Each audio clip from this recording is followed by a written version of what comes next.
Bonjour, je suis Élodie Declercq, la rédactrice en chef du magazine Resto.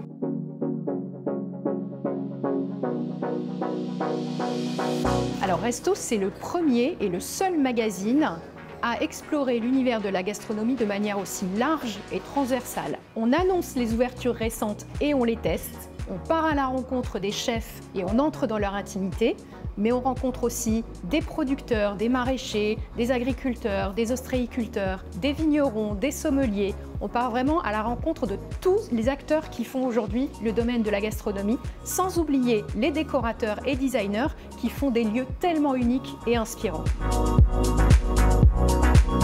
Mon plat préféré à moi, c'est le risotto. Vous me faites un risotto, je suis la plus heureuse du monde. C'est crémeux, c'est craquant, c'est croquant, c'est gourmand, tout ce qu'on adore.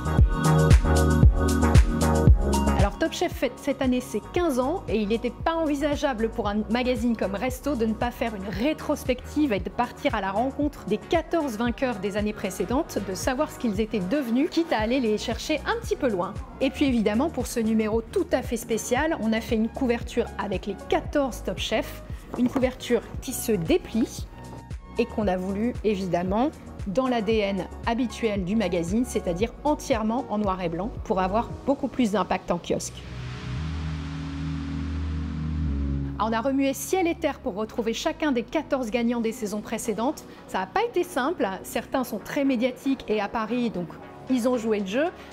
Certains ont voulu retrouver une discrétion, une vie un peu plus normale, moins exposée. Donc eux, ça a été un peu plus compliqué de les convaincre. Et puis certains sont complètement partis à l'étranger, au bout du monde. On est donc allé jusqu'en Indonésie pour retrouver Romain Tichenko, qui lui ouvre des restaurants éphémères un peu partout dans le monde.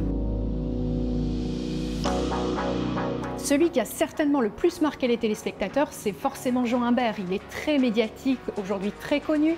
Il intervient au Plaza Athénée, mais dans tout un tas d'autres collaborations prestigieuses. Il s'est fait connaître par son duo improbable avec Norbert Harrer. Norbert et Jean, le défi, vous vous souvenez certainement de cette émission très populaire sur M6. Donc c'est certainement lui qui aujourd'hui sort du lot. Alors dans ce numéro, vous allez aussi retrouver un focus sur les produits de saison. Cette fois-ci, ce sera la betterave rouge et la fraise gariguette qui marquent évidemment l'arrivée du printemps. Ensuite, Baptiste Loiseau, le maître de chez de la maison Rémy Martin, nous a ouvert les portes du cognac Louis XIII. Et puis le créateur Alexis Mabille qui passe de la mode à la déco en stylisant plusieurs lieux uniques et très inspirants. Et puis évidemment, on se devait de se pencher sur la tendance sociétale du moment, le phénomène du NOLO, qui prolonge le Dry January.